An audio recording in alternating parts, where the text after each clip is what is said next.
Next time on a very spooky fine dining podcast, the season 1 finale, TGI Fridays the 13th.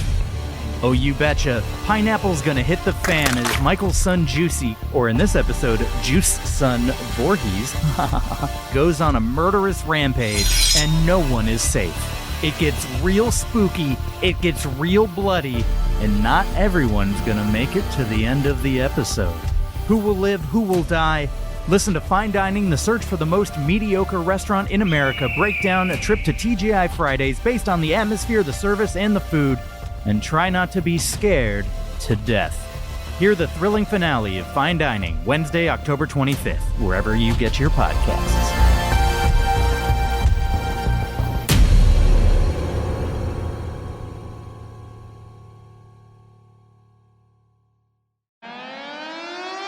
Taking away Boris's parliamentary pass is an indignity too far. He was going to spend loads of time there, now he's quit. I expect. I'm Harriet Langley-Swindon, and this is Non-Censored.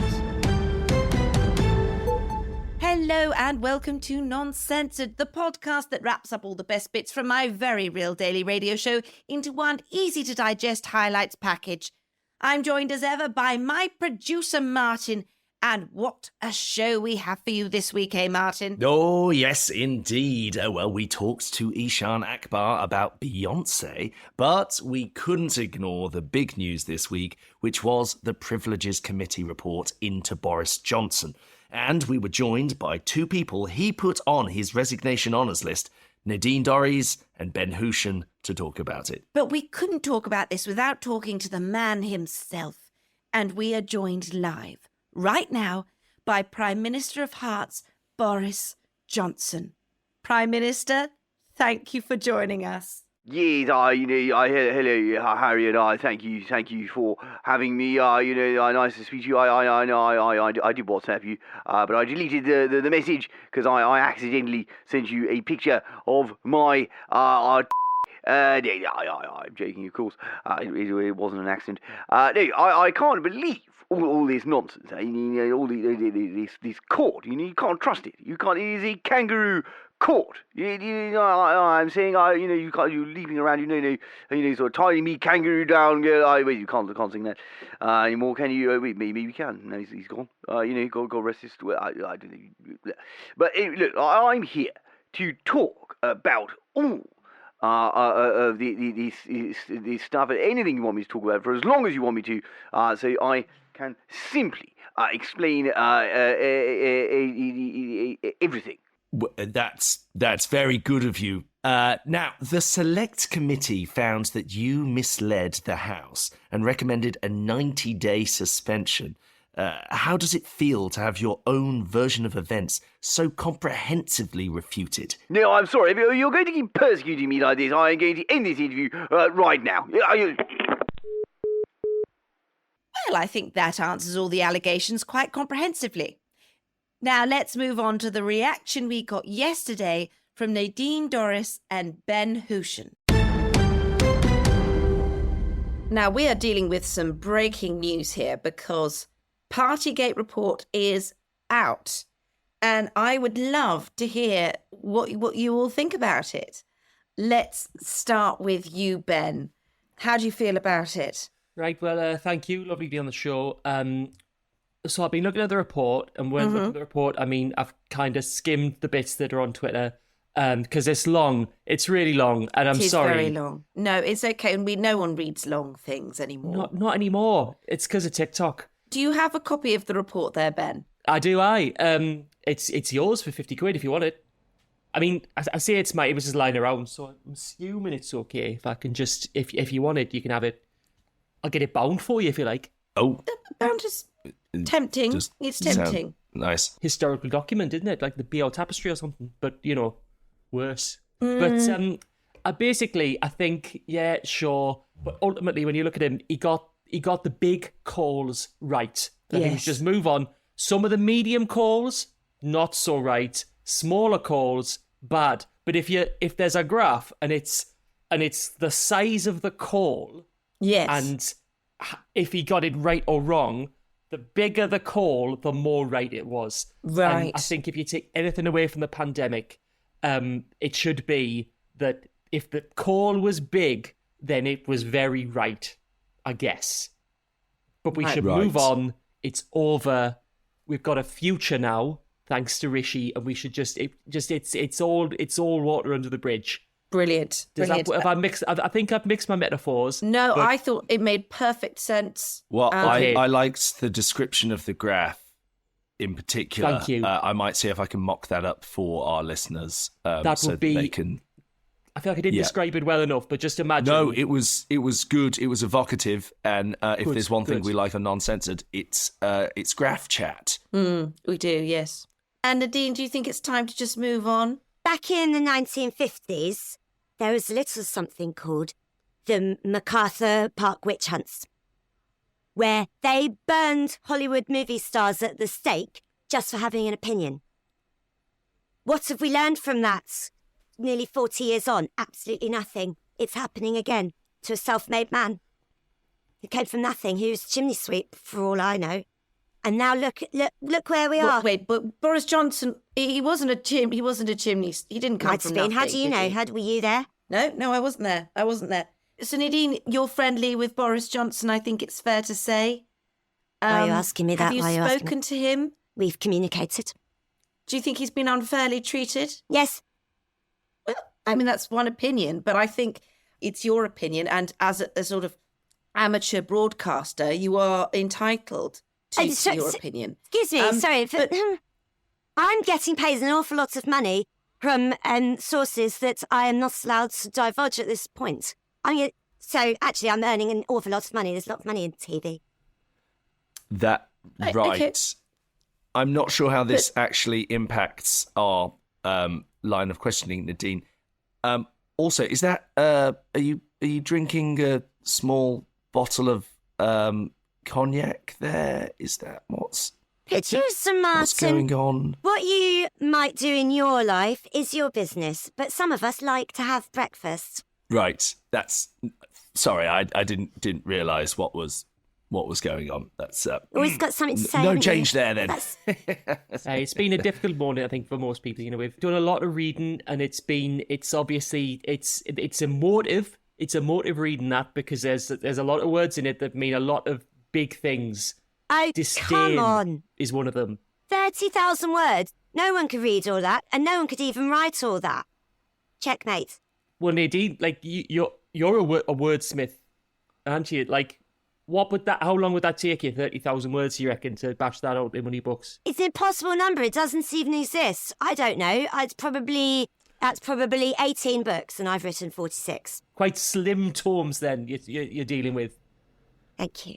So, Ben, I mean, you're someone who really is in the cut and thrust of politics in a way Nadine no longer is. I am. Well, Nadine, no, you've kind of stepped away from all that, haven't you? You've pursued your own little hobbies. Guess So- again. Ben, I'm a mayor.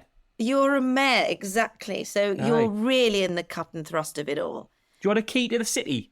Oh, and give you say like 100 quid for a key to the city. I mean, it's not really. It's just a big key. It's not like a big door in front of the city. But if you want it, then let me know. I can sort that out for you.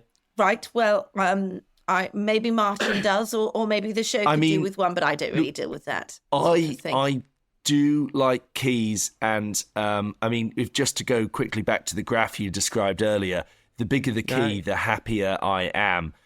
So I would be very interested, although it does lead to a slightly larger question, which is, are you allowed to sell these things? Is that one of the roles of mayor?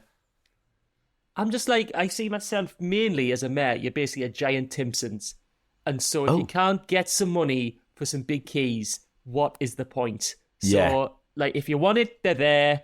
Otherwise, don't bother me. That's all I'm saying. That's fair enough. Fair Because enough. Ben, we should address to our listeners who aren't as sort of savvy with what's going on that you did recently have a Labour MP basically imply that you were corrupt, and you had some strong words for him. Well, like I say, and it's about moving on. It's about moving on. I think I made the big calls right. I think I have the big keys right. Yes. And that's what I want to focus on right now. It's like this, Rip, we can dredge in the dirt over who sold what to who technically owned the thing that was being sold and who didn't.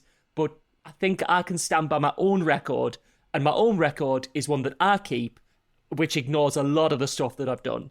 So I stand by that record, and that's the one that I'm proud of. I think that's the thing, isn't it? And I mean, talking about this Partygate report, we should be the bigger people and just ignore some of the things Boris has done and move on. I think that's that's a great thing, because remember, this is how it works. At the time it's happening, yes, you don't want to get into it. You don't want to politicize a tragedy or something. So you don't do it at the time that it happens.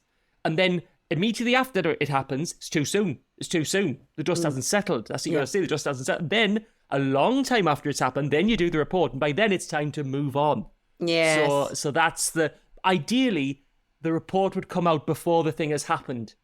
Because that's the perfect time for the report to come out, because it's not too soon. They should do that, shouldn't they? Why don't they? That's the thing with all these report makers, is their timing is completely off. Mm-hmm. They don't know what they're doing.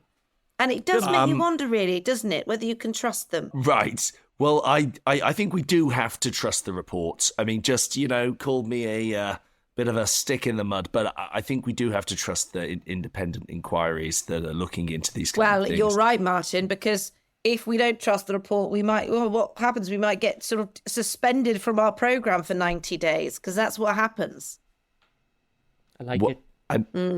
I mean, yes, if you're the Prime Minister and you're lying to, Parliament, then yes.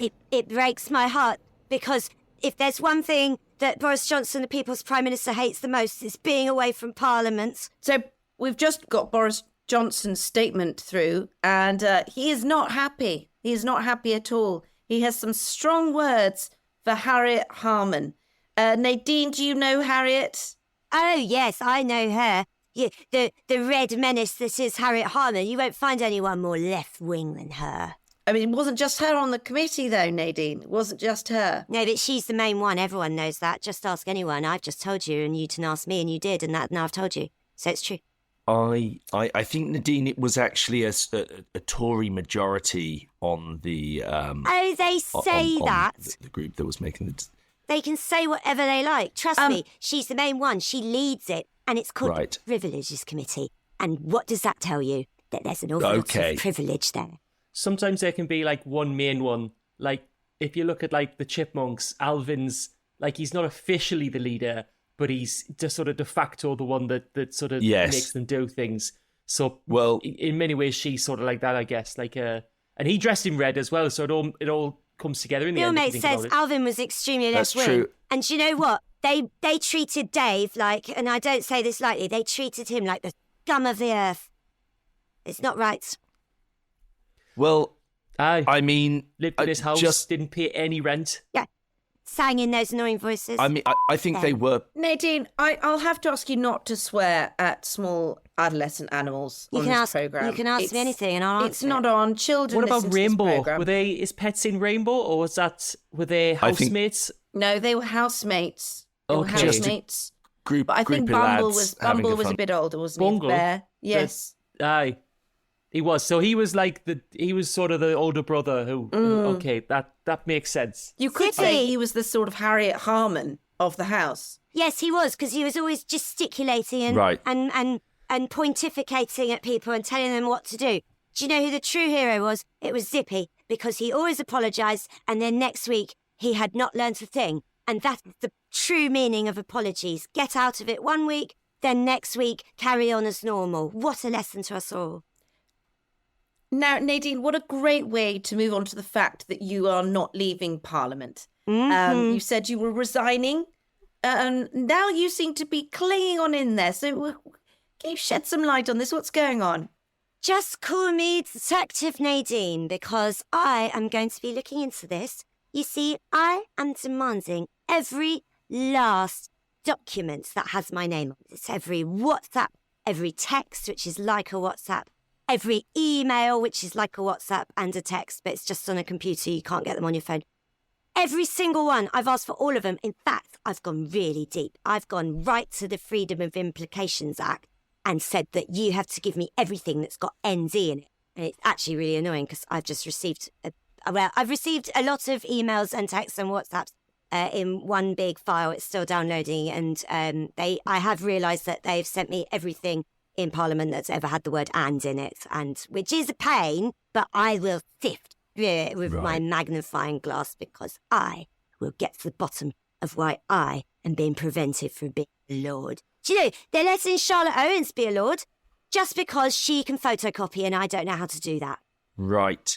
Nadine, I should point out that the Freedom of Information expert, Martin Rosenbaum, he has pointed out that the Data Protection Act does not apply to the honours system. So that's one issue you might run into. Well, if I wanted advice from Michael Rosen, it would be on writing books. And I don't want any advice on that, thank you. Well, I do want to talk about the fact also. Now, firstly, can we all put our hands together and give a round of applause to Ben for his wonderful, absolutely wonderful. We are looking at someone who was on Boris Johnson's list. It's going to be a lord. List, the resignation honours. And what says honourable like a resignation? That's what I'm saying. So I'm proud. I'm honoured. I got a peerage. Just a humble boy from a humble place. And now I'm going to be in the Lords and I'm going to be deciding things next to some people who've been in number 10 for nearly 12 months. Yes. And we're all going in there together and we're going to shake the place up. We're going to give it some youthful energy. And I'm excited about it. There's not just going to be old who's the bloke with his cats and his West End musicals? Not him anymore. It's going to be the young people making things exciting again. And do you think that might have a little party? Do you think you might have a little Lord's party? Is there something fun up your sleeve there?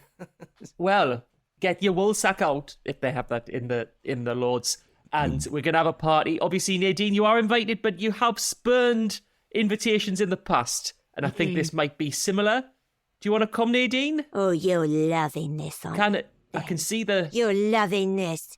You're loving the fact that just because I am the only working class woman who has ever been allowed into the House of Lords and then not allowed in, you're loving I am here and you can lord it over me. And guess what? You can just buy a cloak with... And I will. And then who'll be the true lord, It's terribly sad because, Ben, you have to understand that the last few times Nadine's been on this programme, she's insisted that we call her Lord Nadine, and now that's never going to happen. I can still insist it. I can do whatever I like. No, you can't. No. I will. Nadine, Lord. You've got to see it from other people's point of view. Like, giving people something, then taking it away is sort of what you're doing every time that you say you're going to resign, and then you don't, and you people think they're going to get an opportunity to sit, to be elected into your seat, and then you take it away again. So I think you've just got to commit to maybe going, maybe that might help. Oh, Ben, we'll see who gets committed. Ben, I do have a question about your your peerage. Am I right in thinking you'll be continuing as mayor at the same time as being in the House of Lords? Nothing stops you from being a mayor and being a lord. A Lord Mayor, that's what that is. Also, I can be a councillor as well. And that's like a local councillor. And also, I'm a councillor for couples as well. So I sit down with people and I'm like, what, is it mainly that he forgot your anniversary? That kind of thing. So I do that as well. I'll also be doing that. Lots of other jobs that I'm going to keep as well as being a lord. I'm a dog groomer. I'm going to do that. And also I'm going to be a lord. I'm a portrait painter, a baby photographer. I'm going to be doing all of this and still be a lord. The only job, amazingly, that you can't be a sitting member of the House of Commons and be a lord. Nadine, you know this. So basically, I'll do as many jobs as I can and still be a lord. It's amazing. On that subject, Nadine, if you do want that cloak, I can sort you one out for you. Sort of £200 or something, just like no questions. The joke's on you. I found one on Etsy for £175, and the lady who made it said she'd even stitch my name into it, which is Nadine Dorries Lord. You've gone for the Lord at the end. Yes, with a comma after Dorries. I know a little bit about writing, actually. Big Right. bloody Fair langer. enough. Sorry, didn't mean to doubt you there. But Nadine, they won't let you in. You can wear that cloak, but they're not going to let you in, are they? No, probably not, actually, Harriet. But maybe I'll just stand outside in my cloak and pose for pictures with people like Steve Bray. Right. Okay. Okay. I'm going to have to ask that you do refrain from swearing, if that's okay. I'm going with to you. ask I know you it's if all you got have a to bit- think about swearing. You need to think Well, about I the children, Nadine. tend- I do Yes. think about the children. I think about how much children in all the primary schools in my constituency of, they are all devastated that I'm being prevented from being a lord. They all really look up to me. And, like, are you happy with their tears? Ben, do you want to drink the tears of the children of my constituency? Is that what you wanted? Because that's what you're doing. Nadine, they wouldn't be your constituents anymore. Well, they are, because I've resigned. Ha, ha, ha. So hang on. Nadine, What?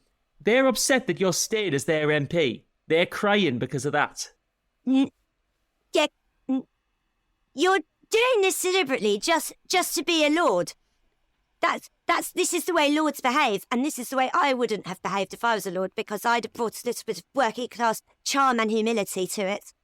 I'm sorry, Nadine. Like, it's clearly hit you hard that you're not going to be a lord. Yes, well, I might not be an MP forever. I might just have come back to it for the summer, and then maybe I'll be a lord, and then I will walk in and go, oh dear, look at Ben Houchen's cloak. Let's see if his initials and the word Lord are stitched into it. Oh, no, they're not. And then everyone will laugh at you. And I've actually, can I just tell you, I've actually started a new novel because you can be an MP and an authoress, actually. And could I read you the first chapter from it? Nadine, we'd be honoured. Yes, Yes, absolutely. go No, ahead. because it's really got, Can't it'll wait only to take hear a couple of minutes. His Front Bench Woman 2, Chapter 1, Sliding in the Back Way. Westminster's Sana and hero to the working classes, Naomi Forrest, woke up in her constituency of... she woke up. Wow, it's my last day here, for I resigned as an MP, whatever that is. She stretched like a picture of a cat stretching, and arose from her bed, which was a luxurious Super King with an antique solid gold frame, and one of those TVs come up from the end of it so she could watch her favourite shows after a heavy day doing whatever it is members of Parliament are supposed to do. P.S. I'm reading this off my phone because it's just a draft, which means final version but not on paper. Just then her phone buzzed. It was a text. The phone was on silent, but she had left vibrate on. It was from the People's Prime Minister himself. Hi, Naomi. Oh no, 90 days I have been suspended from Parliament, all because I looked at a cake one time with a Union Jack on it. And you know how much the woke select committee hates flags and also freedom. Naomi felt an instant rage.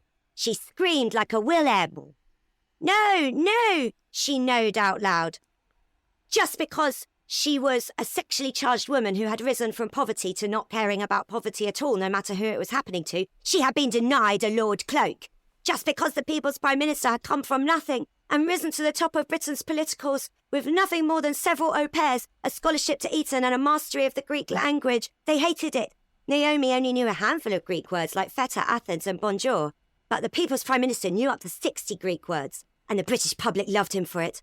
Torn from his office, all for looking at a cake, the committee couldn't stand it. Naomi knew what to do. She puffed out her chest like one of those weird birds on a Life on Earth documentary from the Snake Trader Channel BBC and sent the People's Prime Minister just one word. I am unresigning. She knew her constituents would be overjoyed, actually, at the news that her resignation had only been that it was only for a short time. She was sacrificing herself erotically for the greatest man who ever lived. She would remain in office for 90 more days. And then it was time for the People's Prime Minister to take her beloved seat off. He would rise once more, and I will be a lord, she entitled. Or my name's not Nadine Dorries, Naomi Forrest. Oh yes, I will be a lord. You mark my worms. Well, It's impressive stuff. Well done. That's really wonderful. that's That great was work. special. Nadine, can I ask what your inspiration was? So I've got a very active imagination, Harriet. You could learn a thing or two. That was all fictional. That any resemblances to people living or dead is purely coincidental. Well, that's nice, Nadine. I like to deal with facts, you see, rather than fiction. But thank you for Good. your wonderful input. You're welcome. Chaps, it's been wonderful having you both on. And Thanks for having us. It's been lovely. very informative. Thanks. So wonderful that we got to hear some of your little attempts there at the end, Nadine. Thank you very much. I will buy that cloak, actually. I want to.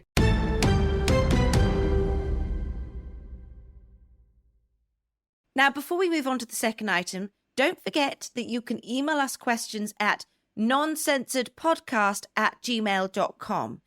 We are also accepting contributions to our Donald Trump /golf world erotic thriller, Any Hole's a Goal. Have we had many contributions yet, Martin? Oh, well, yes, we've had a lot of emails. Any we can legally broadcast? In Britain? Yes. No. Oh. Well, this week, Eshaan Akbar joined us for a hot and spicy takeaway of the week about Beyoncénomics. I just came out with that, Martin. It's very good. Thank you. Let's take a listen. Now,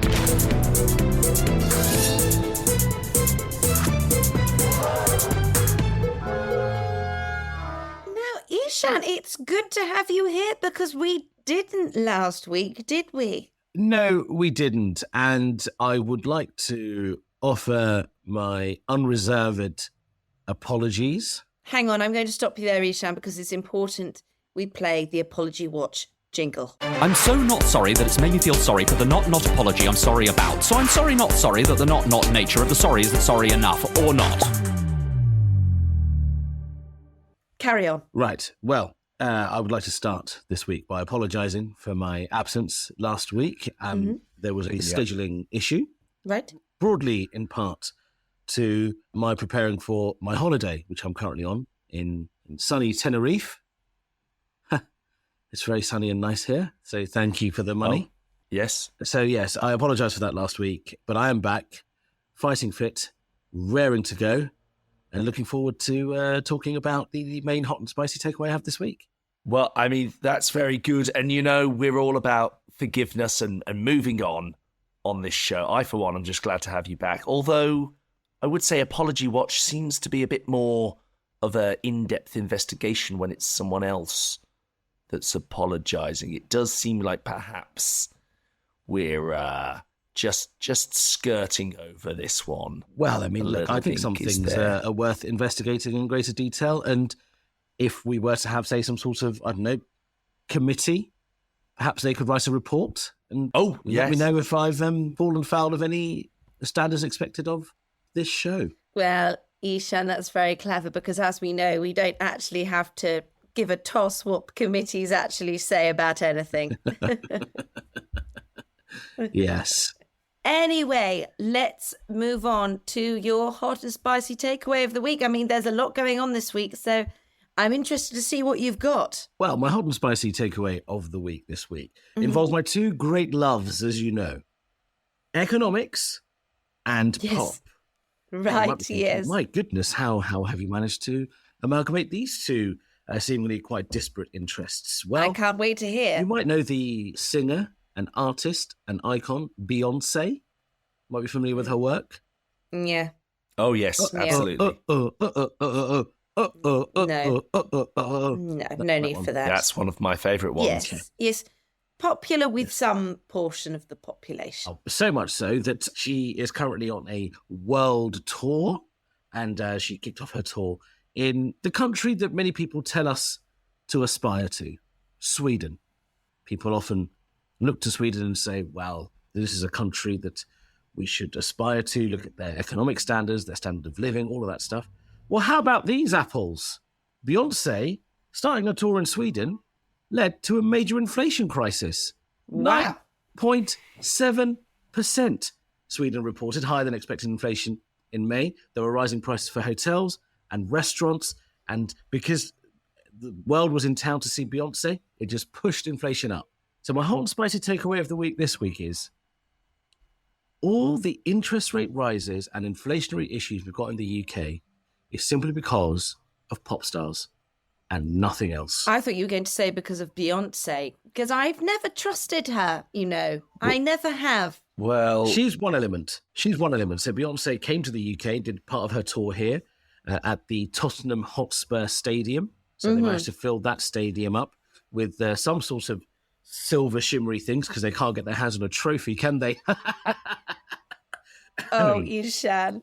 That's sports comedy right there. Sports reference. Nice. I didn't get it. I actually had tickets to go along. Once in a lifetime opportunity, isn't it, to see did you Queen go? Bee? Did you have fun?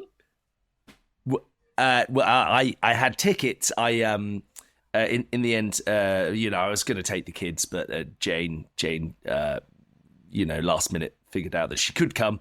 If she had told me that she could come at the start, we'd have all gone along together, of course. But she didn't know, and that's scheduling, as you all know. So she took them. But they had a wonderful time, once in a lifetime. See, scheduling is hard. Martin, you don't want to see that anyway. You don't want to see Beyonce. You want to see someone proper.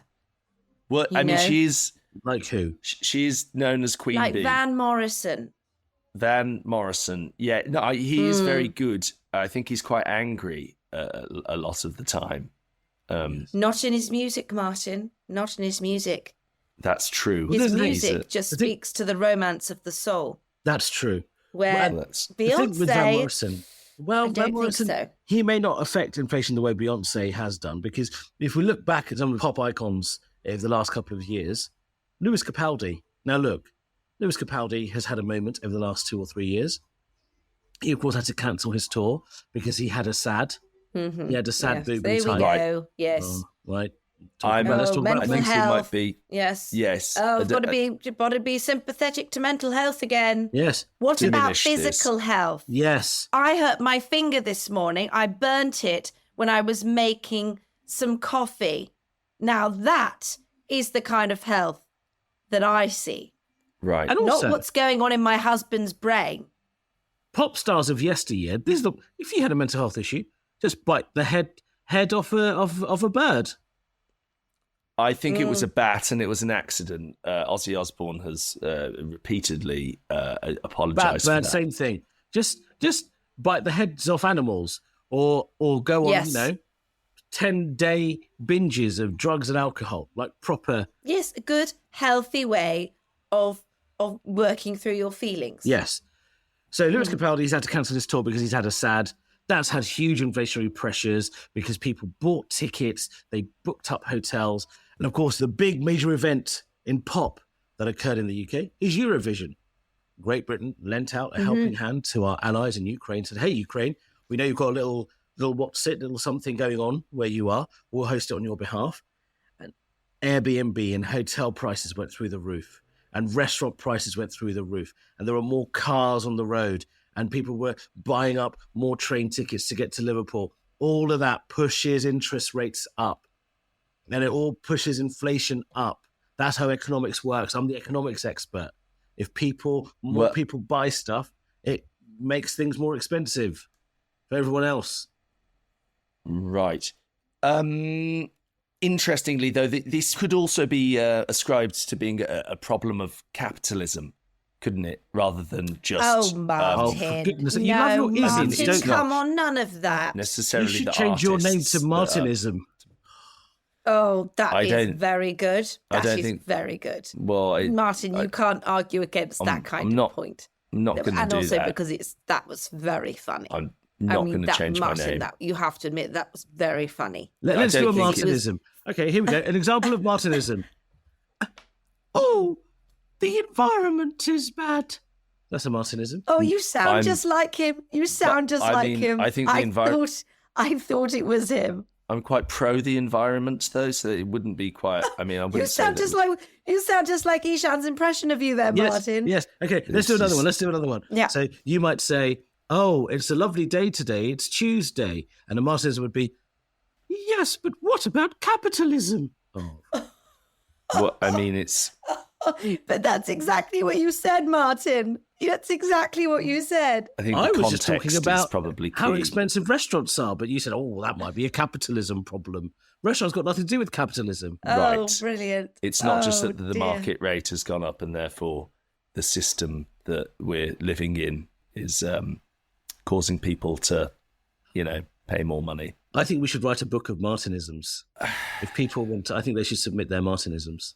Yes, do write in to submit your martyrisms. Well, no, I don't think we we- should encourage people to Martin, submit give them the email Martinisms. address. It's noncensoredpodcast@gmail.com, but I don't That's think right, yes. that just write in normal questions for our Time for Questions episode, and that's probably enough. So basically, here's the thing. If we've got inflation and interest rate issues in the UK, and by the way, listen, if you're suffering because of inflation or interest rate rises, just earn more money. It's very simple. Yeah. I mean, Right. Yeah. it doesn't affect people who can afford to buy stuff. We've been championing this way of thinking for years, Yes. and we're just waiting for it to take on. Yes. Earn more money. Yeah. So if you can't earn more money, well, that's a problem. Jog but on. I understand we have to help some of you because you lack ambition. So what I'm proposing is for the next 6 years, we have no musical events. None. Right. Zero. No music. Don't even play Spotify because Not even Barry Manilow. Barry Manilow, Barry White, Barry Humphreys, doesn't matter who it is. No Barrys. Right. Right. So- Well, That's what I think we should do. but music is the food of love, Eshaan. That's all I'd say to that. So let's take that. Well, you can't into have account. food and music, Right. You have one or the other. If you want a function economy, Okay. have one or the I other. mean, some people are having to choose between food and music, I suppose, quite literally. Martin, And here that we Would you go. rather have largely food that in your ear or music stuffed down your throat? Which would you rather? I'd prefer to have it the other way round and not stuffed down the throat. Would come you rather on have now, a speaker Eshaan, in your that's- mouth for music or some Why croissants would dabbed this be in your ear? happening? Why have they done the old reversey on it and put it in It's the wrong just holes? a fun game, Martin. I Just trying don't to think have it's fun to put anything in the wrong holes. You don't think it's fun to put anything in the wrong holes? Well, I think we can wrap it up there. Thank you very much, Eshaan, for a great hot and spicy takeaway of the week. And Martin, you were here too. There's no such thing as a wrong hole. Well, that's it for this week. Like, subscribe, tell your friends, tweet at us, and keep those questions coming to noncensoredpodcast@gmail.com. Thank you to Rosie Holt, Brendan Murphy, Eshaan Akbar, Luke Kempner, Suze Kempner, Tom Neenan, and Ed Morrish. I'm Harriet Langley-Swindon, and we'll be back next week with more Non-Censored.